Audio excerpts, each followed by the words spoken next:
വിഷ്ണു ശാലിനിയുടെ പുതിയ എപ്പിസോഡില് ശാലിനിയെ മധുശ്രീ പിന്തുടർന്ന് ശാലിനി എത്തിയിരിക്കുക. അങ്ങനെ അവിടെ സെർച്ച് ചെയ്യുമ്പോ തന്നെ ശാലിനിക്ക് മനസ്സിലാവുന്നുണ്ട് കാർത്തികയെ അവിടുന്ന് മാറ്റിയെന്ന്. അങ്ങനെ മധുശ്രീ ആണെങ്കിൽ കളിയാക്കി ചോദിക്കും, അല്ല ഇവന്റെ വാക്കും കേട്ട് ഇതൊക്കെ വിശ്വസിച്ച് ഇവന്റെ പിന്നാലെ കൂടിയ കളക്ടർ മാഡത്തിന് ഇത് എന്തു പറ്റി? അല്ല ഭർത്താവ് ജയിലിലായപ്പോ തലയ്ക്കകത്തുള്ള നട്ടും ബോൾട്ടും ഒക്കെ കട്ടയും പടയുമായോ? ശാലിനി പറയും, നീ അങ്ങനെ ആളായി നിന്നോ? ആടി തിമിർക്കൊന്നും വേണ്ട. ഇതിനകത്ത് കാർത്തിക ഉണ്ടായിരുന്നു എന്ന് തെളിഞ്ഞാൽ പിന്നെ നിന്റെ ജീവിതം കൽത്തുറങ്കില. അതിന്ന് പിന്നെ നീ പുറത്തു വരണമെങ്കിലേ ഞാൻ തീരുമാനിക്കണം. കാർത്തിക അറിഹോ എന്ന് പറഞ്ഞിങ്ങനെ പുച്ഛത്തില് കളിയാക്കി ചിരിക്കാണ്. അങ്ങനെ ജഗദീപ് വരുമ്പോ ജഗദീപിനോട് വയ്ക്കും, അല്ല ബുദ്ധിപരമായിട്ട് കളിക്കാൻ നീ പഠിച്ചതാണോ അതോ കളക്ടറമ്മ പറഞ്ഞു തന്നതാണോ? ആര് പറഞ്ഞു തന്നാലും ശരി, മധുശ്രീയെ പൂട്ടാനുള്ള വിദ്യൊന്നും നിന്റെ നിഘണ്ടുവിലില്ലടാ. അടിതടവ് പഠിച്ച ഒരഡാർ ഐറ്റം അതാണ് ഈ മധുശ്രീ. മോൻ ചെല്ല്, കളക്ടറമ്മ അവിടെ അപ്പുറത്ത് കാത്തു നിൽക്കുന്നുണ്ടാകും. പിന്നെ ആ മുഖത്തെ ചമ്മലൊന്നും അയച്ചു കളയണേ, അല്ലാത്ത മഹാവൃത്തികേടാണേ. ജഗദീപിനും നല്ല ദേഷ്യം വരുന്നുണ്ട്, ഒന്നും പറയുന്നില്ല, അവിടുന്ന് പോകും. അങ്ങനെ ഇവര് പോയി കഴിഞ്ഞാല് മധുശ്രീ അപ്പൊ തന്നെ ഫോൺ എടുത്ത് ഒരാളെ വിളിക്കുന്നതിന്റെ കൂട്ടത്തില് ചില കാര്യം ആലോചിക്കുന്നുണ്ട്. അതായത് അവിടുന്ന് ജഗദീപ് പറയുന്ന കേട്ട് കാർ എടുത്ത് പോകുന്ന മധുശ്രീ പെട്ടെന്ന് സൈഡ് മിററിലൂടെ ശാലിനിയുടെ വണ്ടി വരുന്നത് കാണുന്നുണ്ട്. ഓഹോ, കളി അപ്പൊ അങ്ങനെയാ. അപ്പൊ ജഗദീപ് അവിചാരിതമായിട്ടല്ല എന്നെ അവിടെ കണ്ടത്, തട്ടിക്കുട്ടി തയ്യാറാക്കിയ ഒരു തിരക്കഥയിലെ ഒരു സീനാണ് അവിടെ കണ്ടത്. ബാക്കിയുള്ള സീനാ ഇപ്പൊ എവിടെ നടക്കുന്നത്. മോളെ കളക്ടർ കൊച്ചമ്മ, നീ ഹരിശ്രീ പഠിച്ചപ്പോ ഞാൻ പഠിച്ചതേ അതെങ്ങനെ തലതിരിച്ച് എഴുതാന്നാ. ഇതുവരെ എത്തിയതും അതേ തലതിരിവിൽ തന്നെയാ. എന്നെ നീ തറപ്പണി പഠിപ്പിക്കാൻ വരല്ലേ എന്ന് പറഞ്ഞുകൊണ്ട് മനഃപൂർവ്വം അവരിപ്പോ മധുശ്രീ അങ്ങോട്ട് കൂട്ടിക്കൊണ്ടുവന്നതാ. മധുശ്രീ ഒരു സ്ഥലത്തെത്തുമ്പോ വണ്ടി നിർത്തുന്നുണ്ടല്ലോ, അവിടെ വണ്ടി നിർത്തിയിട്ട് വേറൊരാളെ വിളിക്കണേ, അതായത് ആ ഗുണ്ടയെ. എടാ ജോസേ, കളക്ടർ ശാലിനി എന്നെ സ്കെച്ച് ചെയ്തുകൊണ്ട് പിന്നാലെ വരുന്നുണ്ട്, ആ കാർത്തികയെ എത്രയും പെട്ടെന്ന് അവിടുന്ന് മാറ്റണം എന്ന് പറഞ്ഞ് ആ കോള് കട്ട് ചെയ്യും. എന്നിട്ട് വിചാരിക്കും, നീ മനസ്സ് കാണുമ്പോ ഞാൻ മാനത്ത് കാണോടി, ഒരു 5 മിനിറ്റ് നീ അവിടെ കെടാ, എന്റെ പിള്ളേർക്ക് അവരുടെ ജോലി ഉത്തരവാദിത്തോടു കൂടി ചെയ്യണ്ട, ഇല്ലെങ്കിൽ നിന്നെ കണ്ടവർ പേടിക്കും എന്ന് പറഞ്ഞ ഒരു 5 മിനിറ്റ് അവിടെ നിർത്തുന്നത് കാർത്തികയെ മറ്റ് ഗുണ്ടകൾക്ക് അവിടുന്ന് മാറ്റാനുള്ള സമയത്തിനായിട്ടായിരുന്നു. അങ്ങനെയാണെങ്കിൽ അവളിപ്പോ അവിടുന്ന് വണ്ടി എടുക്കില്ല എന്ന് ജഗദീപ് പറയുന്ന സമയത്ത് തന്നെ മധുശ്രീ വണ്ടി എടുത്ത് പോവാണല്ലോ. ആ സമയം മധുശ്രീ ഇപ്പൊ വിചാരിക്കുന്നത്, കള്ളത്തരത്തിന്റെ നടുക്കിലാടി എന്റെ ജനനം. മൈൻഡ് റീഡിംഗ് എന്നുള്ള ഒരു പരിപാടിയുണ്ട്, നീ മനസ്സിൽ ഓർത്താ മതി, ഞാനത് ഇവിടെ പറയും. എന്റെ അടുത്താ അവളുടെ ഒരു തരികിട കാർ ചേസിങ് എന്നൊക്കെ ഉണ്ടായിരുന്ന ആ സംഭവത്തെ കുറിച്ചൊക്കെ മധുശ്രീ ഇപ്പൊ ഇങ്ങനെ ആലോചിച്ചതിനു ശേഷം അവിടെ നിന്ന് കോൾ ചെയ്യണേ. ഇത് സമയം നേരത്തെ അവിടെ സംഭവിച്ചത് എന്താന്ന് വെച്ചാൽ മധുശ്രീ ഇപ്പൊ നിൽക്കുന്ന ആ സ്ഥലത്ത് തന്നെയായിരുന്നു കാർത്തികേയനെ കെട്ടിയിട്ടിട്ടുണ്ടായിരുന്നത്. ഈ സമയം വായൊക്കെ പ്ലാസ്റ്റർ ഒട്ടിച്ചിട്ടുണ്ട്. അങ്ങനെ മധുശ്രീ വിളിച്ച് കാർത്തികയെ മാറ്റണമെന്ന് ജോസിന്റെ അടുത്ത് പറയുമ്പോ ജോസ് കാർത്തികയുടെ അടുത്ത് ഇരിക്കുന്ന വേറൊരുത്തനെ ഫോൺ വിളിച്ചിട്ട് പറയും. അത് കേൾക്കുന്ന ആലോചിക്കും, കളക്ടർ ഇങ്ങോട്ട് വരുന്നുണ്ടെന്നോ, കാർത്തിക ഇവിടുന്ന് മാറ്റണോ? അപ്പൊ ജോസ് പറയും, അതെ മാറ്റണം. ഇത് കാർത്തിക കേൾക്കുമ്പോ എന്നെ രക്ഷിക്കാനായിട്ട് ശാലിനി ഇങ്ങോട്ട് വരുന്നുണ്ടെന്നല്ലേ ആ പറഞ്ഞതിന്റെ അർത്ഥം? മധുശ്രീ ആയിരിക്കും വിളിച്ചത്. ഇങ്ങനെയുള്ള കാര്യം മുൻകൂട്ടി മനസ്സിലാക്കാൻ അവൾക്ക് വല്ലാത്തൊരു ബുദ്ധിയാ. എന്നെ തടവിലാക്കി അവൾക്ക് എന്തൊക്കെയോ ലക്ഷ്യം നേടാനുണ്ട്. ഇവരിപ്പൊ എന്നെ ഇവിടുന്ന് മാറ്റും. ശാലിനി ഇങ്ങോട്ട് വരുമ്പോ എന്നെ ഇവിടെ കെട്ടിയിട്ടിരുന്നു എന്ന് അറിയാൻ എന്തെങ്കിലും ഒരു അടയാളം വേണം, എന്നെ കൊന്നിട്ടില്ലെന്ന് തെളിയിക്കാൻ പോലും എന്തെങ്കിലും ഒന്ന് എന്നൊക്കെ ഇങ്ങനെ മനസ്സിൽ വിചാരിക്കുക. അപ്പോഴേക്കും കാർത്തികയുടെ അടുത്തുള്ള ആ ഗുണ്ടകള്, വാടാ എത്രയും പെട്ടെന്ന് ഇവളെ മാറ്റണം ഇവിടുന്ന് എന്ന് പറഞ്ഞ് കൈ അഴിക്കണേ, കയ്യിലെ കെട്ടൊക്കെ. അപ്പൊരുത്തൻ ചോദിക്കും, എങ്ങോട്ടാ മാറ്റുന്നതെന്ന് പറഞ്ഞോ? അതൊക്കെ വഴിയെ പറയാന്ന്, ഇപ്പൊ ഇവിടുന്ന് മാറ്റണം, കളക്ടർ ശാലിനി ഇങ്ങോട്ട് വരുന്നുണ്ടെന്ന്. മറ്റയാളേക്കും അവൾക്ക് ഇത് എന്തിന്റെ കേടാ, ഇനിയിപ്പൊ പെറുക്കി കെട്ടി ഓട്ടത്തോട് ഓട്ടാവും. അങ്ങനെ പറഞ്ഞ് കയറൊക്കെ അഴിക്കുമ്പോ കാർത്തിക അവിടുന്ന് ഓടി രക്ഷപ്പെടാൻ നോക്കുന്നുണ്ട്. അപ്പോ അവന്മാര് പിടിച്ചു വെച്ചിട്ട് പറയും, നീ എത്ര ശ്രമിച്ചാലും ഞങ്ങളുടെ കയ്യിൽ നിന്ന് നീ രക്ഷപ്പെടാൻ പോകുന്നില്ല, വെറുതെ രക്ഷപ്പെടാൻ ശ്രമിച്ച് ഉള്ള ആരോഗ്യം കളയണോടി. അപ്പോഴും കാർത്തിക വിചാരിക്കുന്നത്, ഇവിടുന്ന് പോകുന്നതിന് മുമ്പ് ശാലിനിക്ക് മനസ്സിലാക്കാൻ വേണ്ടി എന്താ ഇപ്പൊ ഇടാ എന്ന് പറഞ്ഞതിന് ശേഷം വീണ്ടും അവന്മാരൊക്കെ പിടിച്ചുന്തുന്നുണ്ട്. ഒരുത്തൻ അങ്ങ് വീഴാൻ പോകും, നീ ഞങ്ങളോട് കയ്യാങ്കളി കളിക്കുന്നോടി എന്ന് പറഞ്ഞ് അവിടുന്ന് എഴുന്നേറ്റ് വന്ന് കാർത്തികനെ തല്ലാണ്. ആടിയിലെ കാർത്തിക അങ്ങോട്ട് തെറിച്ചു വീഴും. അത് കാണുന്ന അവര് വാടി ഇങ്ങോട്ട് എന്ന് പറഞ്ഞ് വീണ്ടും പിടിച്ചു വലിക്കുക. എന്നിട്ട് കാർത്തികയെ അവിടുന്ന് കൊണ്ടുപോവുക. അങ്ങനെയൊക്കെയാണ് ഇപ്പൊ അവിടെ സംഭവിച്ചിരിക്കുന്നത്. അതിനുശേഷം പിന്നീട് ഇപ്പൊ കാണിക്കുന്നത് ഇപ്പൊ നടക്കുന്ന സംഭവമാണ്. ശാലിനി നിരാശയോടെ നിൽക്കണേ. ജഗദീപ് പറയും, ഇനിയിപ്പോ എന്ത് ചെയ്യും മാഡം, ആകെയുള്ള പ്രതീക്ഷ ഇതല്ലായിരുന്നോ? ശാലിനി പറയും, പഠിച്ച കള്ളി അവള്, ഇവിടെ അല്ലെങ്കിൽ മറ്റൊരു സ്ഥലം കാർത്തികയെ കണ്ടെത്തി വെക്കൂ. അപ്പോഴേക്കും മധുശ്രീ വിളിക്കേണ്ടവരൊക്കെ വിളിച്ചതിനു ശേഷം അങ്ങോട്ട് വരികയാണ്. ജഗദീപ് പറയും, ഇതാ വരുന്നുണ്ട്. അങ്ങനെ മധുശ്രീ വന്നിട്ട് വയ്ക്കും, നിങ്ങൾ ഇതുവരെ പോയില്ലേ? ജഗദീപിനോട് പറയും, പിന്നാലെ ഓടി വരാൻ വല്ലാത്ത ഉത്സാഹമായിരുന്നല്ലോ. ഓ, കാർത്തിക് എവിടെ ഉണ്ടെന്ന് കരുതിയിട്ടുള്ള വരവായിരുന്നല്ലേ? വരുന്ന വരവ് കണ്ടപ്പോ ഞാൻ കരുതി ഇപ്പൊ എന്നെ കളക്ടറുടെ അധികാരം വെച്ച് അറസ്റ്റ് ചെയ്യുന്നേ.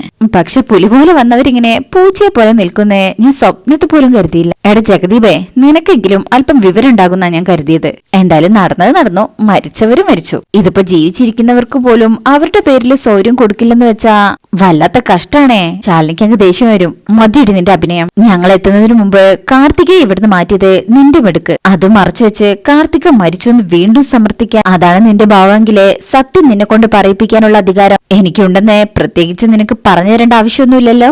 ജഗതി പറയും, മാഡം അവളുടെ കരണം നോക്കി ഒന്ന് പൊട്ടിക്കും മാഡം. തത്ത പറയുന്ന പോലെ അവളെല്ലാം പറഞ്ഞോളൂ. മാഡത്തിന് കൊടുക്കാൻ പറ്റില്ലെങ്കിൽ ഞാൻ കൊടുക്കാം 2 ഞാൻ ഓക്കെയാണ്. അപ്പൊ മധുശ്രീ പറയും, സുസ്മിത ഇല്ലാത്തത് കൊണ്ട് കൊള്ളാം. എല്ലാവരും നീ വാക്കൊണ്ടല്ലേ അടിക്കൂ. കൈ ഓങ്ങാൻ പോലും നിനക്ക് ഗഡ്സില്ലെന്ന് എനിക്കറിയാൻ പാടില്ലേ? നിങ്ങളെ കാർത്തികയും കൊണ്ട് പോകുന്നേ തീരുമാനിപ്പിച്ചുറപ്പിച്ചിട്ടാ വന്നിരിക്കുന്നെന്ന് എനിക്ക് മനസ്സിലായി. അതുകൊണ്ട് നിങ്ങൾക്ക് വലിയ ജോലി തിരക്കൊന്നും കാണില്ല. പക്ഷെ എനിക്ക് അങ്ങനെയല്ല, ഒരുപാട് ജോലി തിരക്കുണ്ട്. എന്നാ പിന്നെ പോയിട്ട് വരട്ടെ സെൻട്രൽ ബ്യൂറോ ഓഫ് ഇൻവെസ്റ്റിഗേഷൻ ഓഫീസറെ എന്ന് ജഗദീപിനെ കളിയാക്കി പറഞ്ഞതിനു ശേഷം ശാലിനിയെയും നോക്കിയതിനു ശേഷം മധുശ്രീ കാറെടുത്ത് അവിടുന്ന് പോകുന്നത്. മധുശ്രീ പോയി കഴിഞ്ഞാലേ ശാലിനി ഒന്ന് ആലോചിക്കും, ജഗദീപേ ആ മുറി കണ്ടിട്ട് എന്ത് തോന്നുന്നു? ഒരാളെ കൊണ്ടുവന്ന് രഹസ്യമായി താമസിപ്പിക്കാനുള്ള സാഹചര്യം ഉള്ളതുപോലെ ഇല്ലേ? ഒരു പഴയകാല സിനിമയിലെ ഒളിസങ്കേതം പോലൊരു സെറ്റപ്പ്. ജഗദീപ് പറയും, അങ്ങനെ ഒരു ഡൗട്ട് എനിക്കില്ലാതില്ല.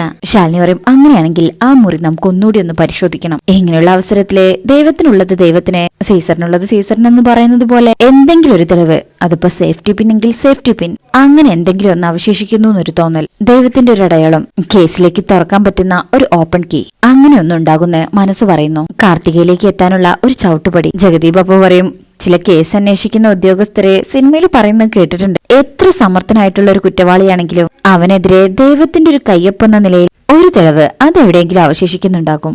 അങ്ങനെ ഒരു കയ്യൊപ്പുണ്ടെങ്കിൽ അത് നമുക്ക് കണ്ടെത്തിയിട്ട് തന്നെ ബാക്കി കാര്യം എന്ന് പറയുമ്പോൾ ശാലിനി പറയും, വാ എന്ന് പറഞ്ഞ് അവര് വീണ്ടും ആ റൂമിലേക്ക് കയറി പോവാണ് അവിടെ പരിശോധിക്കാനായിട്ട്. എന്ന് പറഞ്ഞിട്ട് അവര് വീണ്ടും അവിടെ ചെന്നിങ്ങനെ പരിശോധിക്കാണ്.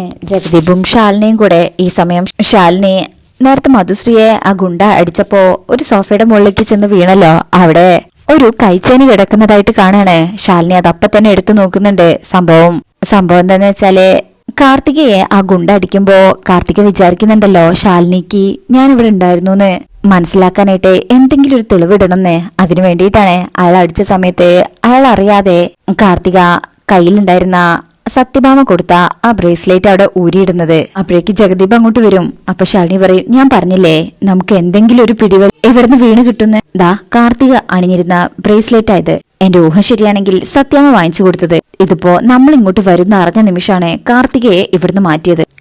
അല്ല മാഡം, ഇത്ര കൃത്യമായിട്ട് ഇങ്ങനെ പറയാനുള്ള കാരണം എന്താ? ശാലിനി പറയും, വേഗത്തിൽ ഇവിടെ നിന്നുള്ള ഷിഫ്റ്റ്, അതിൽ ബ്രേസ്ലെറ്റ് താഴെ വീഴാലോ. അല്ലെങ്കിൽ കാർത്തിക ഇവിടെ ഉണ്ടായിരുന്നു തിരക്കി വരുന്നവരെ ധരിപ്പിക്കും കാർത്തിക തന്നെ ഇതിവിടെ ഊരിയിട്ടു. ഏതായാലും ഒരു കാര്യം ഉറപ്പാ, കാർത്തിക ജീവിച്ചിരിക്കുന്നു. മധുശ്രീക്ക് ഇക്കാര്യത്തിൽ വ്യക്തമായ പങ്കുണ്ട്. ജഗദീപ് പറയും, ഇനി എന്താ മാഡം അടുത്ത നീക്കം? ശാലിനി പറയും, ഇനിയാണ് കാര്യങ്ങൾ വേഗത്തിൽ പോവേണ്ടത്. എങ്കിൽ താമസിക്കണ്ട, നമുക്ക് വേഗം തന്നെ പുറത്തേക്ക് പോവാം. ഇതിപ്പോ വന്ന് ഞാനൊരു പ്രൈവറ്റ് CID ആയിട്ട് മാറുമെന്നാ എന്റെ ഒരു പേടി. ശാലിനി പറയും, വേണ്ടിവരും ജഗദീപ്, നമുക്കിനി ഇതും കൊണ്ട് കോടതിയിലെത്തണം. പക്ഷെ അതിനു മുമ്പ് കുറച്ച് പണികൾ കൂടെ തീർക്കാനുണ്ട് എന്നിങ്ങനെ പറഞ്ഞതിന് ശേഷം അവരവിടുന്ന് പോകുകയാണ്. വിഷ്ണു ഇപ്പോഴും ജയിലിൽ തന്നെയാണ്. ശേഷം ശാലിനിയും ജഗദീപും കൂടെ തിരിച്ചവിടുന്ന് പോരാ. കാറിലിരുന്ന് ആ ബ്രേസ്ലെറ്റ് കയ്യിൽ പിടിച്ച് ശാലിനി പറയും, കാർത്തിക ജീവിച്ചിരിപ്പുണ്ടെന്ന് നമുക്ക് ഈ ബ്രേസ്ലെറ്റ് തെളിവായിട്ട് ഹാജരാക്കാവുന്നതാണ്. ജഗദീപ് പറയും, പക്ഷെ ഇത് മാത്രം കാണിച്ചാൽ കോടതി വിശ്വസിക്കോ? ശാലിനി പറയും, ഇത് കിട്ടിയിരിക്കുന്ന സ്ഥലം മധുശ്രീയുടെയും ചന്ദ്രബോസിന്റെയും രഹസ്യ സങ്കേതമല്ലേ? അർജുനേട്ടന് അത് ഭംഗിയായിട്ട് പ്രസന്റ് ചെയ്യാൻ പറ്റിയ നമുക്കിതൊരു വലിയ തെളിവായിട്ട് മാറും എന്ന് പറഞ്ഞതിന് ശേഷം ശാലിനി ഫോണെടുത്ത് അനുപല്ലവിയെ വിളിക്കണേ. ആ മാഡം പറയൂ. ശാലിനി പറയും, കാർത്തികയെ ഒളിപ്പിച്ച് താമസിപ്പിച്ചിരുന്ന സങ്കേതം കണ്ടെത്തി. പക്ഷേ ഞങ്ങൾ എത്തുന്നതിന് മുമ്പ് അവൾ അവിടുന്ന് മാറ്റി. ഇനിയിപ്പോ എന്ത് ചെയ്യും മാഡം? ശാലിനി പറയും, അവിടുന്ന് കാർത്തികയുടെ ഒരു ബ്രേസ്ലെറ്റ് കിട്ടിയിട്ടുണ്ട്. കാർത്തിക ജീവിച്ചിരിക്കുന്നു എന്നുള്ളതിന് തെളിവായി കല്യാണ ദിവസം അണിഞ്ഞിരുന്ന ഈ ബ്രേസ്ലെറ്റ് നമുക്ക് കോടതിയിൽ ഹാജരാക്കാവുന്നതാണ്. അതുകൊണ്ട് ഈ ബ്രേസ്ലെറ്റിന്റെ ഫോട്ടോ ഞാൻ അനുവിന് അയക്കാം. ജ്വല്ലറിയിലെ ഡീറ്റെയിൽസും അനു അതിന്റെ ഓണറായിട്ടൊന്ന് സംസാരിക്കണം. എന്നിട്ട് അദ്ദേഹത്തിന്റെ നമ്പർ കളക്ട് ചെയ്ത് അയച്ചു തരണം. ഇത് ഫാസ്റ്റ് ആയിട്ട് നീക്കണേ. കഴിയുമെങ്കിലേ സ്വർണ്ണക്കടക്കാരനെയും അയാളുടെ കടയിൽ നിന്ന് വാങ്ങിച്ച ഈ ബ്രേസ്ലെറ്റും നമുക്ക് കോടതിയിൽ ഹാജരാക്കാൻ കഴിഞ്ഞാൽ നമ്മൾ വിജയിച്ചു. ശരി മാഡം, മാഡം ഇപ്പൊ തന്നെ ഫോട്ടോ അയച്ചു തന്നോളൂ. ഞാൻ ഇപ്പൊ തന്നെ കാര്യങ്ങൾ മൂവ് ചെയ്യാം. ഓക്കെ അനു എന്ന് പറഞ്ഞ് ശാലിനി കോള് കട്ട് ചെയ്യാം. അങ്ങനെ ശാലിനി ആ ഫോട്ടോ എടുത്ത് അയച്ചു കൊടുക്കണേ. ജഗദീപ് ചോദിക്കും, നമ്മളിപ്പോ എങ്ങോട്ടാ മാഡം പോകുന്നത്? ശാലിനി പറയും നമുക്ക് ഈ ബ്രേസ്ലെറ്റുമായിട്ട് കോടതിയിലെത്തണം. നമ്മൾ ഈ യാത്ര പോയിക്കൊണ്ടിരിക്കുമ്പോ തന്നെ നമ്മൾ ഇനി കാണേണ്ടവരെ മറ്റാരൊക്കെയോ തെരഞ്ഞുകൊണ്ടിരിക്കുകയാണ് ജഗദീപ്. ഈ കേസിൽ വിഷ്ണുവേട്ടൻ നിരപരാധിയാണെന്ന് ഈശ്വരൻ അറിയാം. അതിന്റെ ഏറ്റവും വലിയ തെളിവാ നമുക്ക് കിട്ടിയ ഈ ബ്രേസ്ലെറ്റ്. ഇനി നമ്മൾ കാണാൻ പോകുന്ന ആളും നമ്മളോട് സഹകരിക്കുകയാണെങ്കിൽ അതും നമുക്ക് കോടതിയിൽ ഗുണമാവും. എനിക്ക് ഉറപ്പുണ്ട് നമ്മൾ എല്ലാ തടസ്സങ്ങളും അതിജീവിക്കും, അല്ലാതെ മറ്റൊരു വഴിയില്ല എന്ന് പറഞ്ഞുകൊണ്ടാ അവരവിടുന്ന് പോകുന്നത്. ശേഷം പിന്നീട് കാണിക്കുന്നത് ജയിലിലിരിക്കുന്ന വിഷ്ണുവിനെയാണ്. വിഷ്ണു ആകെ സങ്കടത്തിലാണ് ലോക്കപ്പിലിരിക്കുന്നത്. അതുപോലെ തന്നെ ചന്ദ്രബോസിനോടുള്ള ദേഷ്യവുമുണ്ട്. കാരണം എല്ലാ പ്രശ്നവും ഒന്ന് മാറിയിട്ട് ശാലിനിയെ വീണ്ടും താലി കെട്ടാൻ തുടങ്ങുമ്പോഴാണല്ലോ ഈ പ്രശ്നം പറഞ്ഞ് വിഷ്ണുവിനെ അറസ്റ്റ് ചെയ്തുകൊണ്ട് വന്നത്. അങ്ങനെ ആലോചിച്ച് നിൽക്കുമ്പോഴായിരിക്കും ചന്ദ്രബോസ് അങ്ങോട്ട് വരുന്നത്. ഡാ എന്ന് വിളിക്കുമ്പോ വിഷ്ണു അറിയുന്നില്ല, കാരണം ആലോചനയിലാണല്ലോ.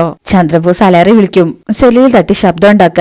എന്തോന്ന് ആലോചനയുടെ ഇത്? ഒരു ACP വന്ന് തൊണ്ട പൊട്ടി വിളിച്ചിട്ടും കേൾക്കുന്നില്ലല്ലോ. അതോ ഇനി കേട്ടിട്ട് കുറച്ചു നേരം കൂടെ വിളിക്കട്ടെ? ഉടനെ അനുസരണ കേട്ട് വിളി കേൾക്കാൻ ഇത് പള്ളിക്കൂടൊന്നും അല്ലല്ലോ എന്നുള്ള ആലോചനയായിരിക്കും അല്ലേടാ. വിഷ്ണുവിന് അതൊക്കെ കേൾക്കുമ്പോ അങ്ങ് വല്ലാത്ത കലി വരുന്നുണ്ട്. ഒന്നും പറയുന്നില്ലെങ്കിലും ആ മുഖത്തെല്ലാം ഉണ്ട്. കൂടെയുള്ള പോലീസിനോട് പറയും, ഡോ ഞാൻ പറയുന്നത് ഇവനത്രയ്ക്ക് പിടിക്കുന്നില്ല, പുറത്തോട്ട് ഇറങ്ങുമ്പോഴേ ഒന്ന് ശ്രദ്ധിച്ചോളണം. തരത്ത് കിട്ടിയാലേ എനിക്കിട്ട് തരാനുള്ള ലക്ഷണം കാണുന്നുണ്ട്. അപ്പൊ അയാള് പറയും, അത് പിന്നെ ഉണ്ടാവാതിരിക്കോ സാറേ, അമ്മാരി ചെയ്തല്ലേ സാറ് ചെയ്തത്. എന്തെല്ലാം ത്യാഗങ്ങൾ സഹിച്ചാ അവര് ഭാര്യയും ഭർത്താവും ഒന്നിക്കാൻ പോയത്. അപ്പോഴേക്കും വിലങ്ങുമായിട്ട് സാറ് അവിടെ എത്തിയില്ലേ. അപ്പൊ ചന്ദ്രബോസ് വിഷ്ണുവിനോട് വയ്ക്കും, ഉണ്ടോടാ അതില് നിനക്ക് എന്നോട് വൈരാഗ്യം ഉണ്ടോ? വിഷ്ണു അപ്പോഴും ആ വൈരാഗ്യം ഉണ്ടെങ്കിലും അത് പറയാണ്ട് എങ്ങനെ നിൽക്കുമ്പോ ചന്ദ്രബോസ് പറയും, ഡാ ഉണ്ടെങ്കിലും ഉണ്ടെന്ന് പറയണം, മുഖത്ത് നോക്കി ആണുങ്ങളെ പോലെ പറയടാ വൈരാഗ്യം ഉണ്ടോന്ന്. അങ്ങനെയൊക്കെ പറയുമ്പോ വിഷ്ണുവിന് ദേഷ്യം അടിമുടി അങ്ങ് കയറി നിൽക്കണേ. വിഷ്ണു അതിനും മറുപടി പറയാൻ നിൽക്കുമ്പോ ബോസിന് ദേഷ്യം വരും. ഡാ ഇവരെന്താ നാവ് ഇറങ്ങിപ്പോയോ?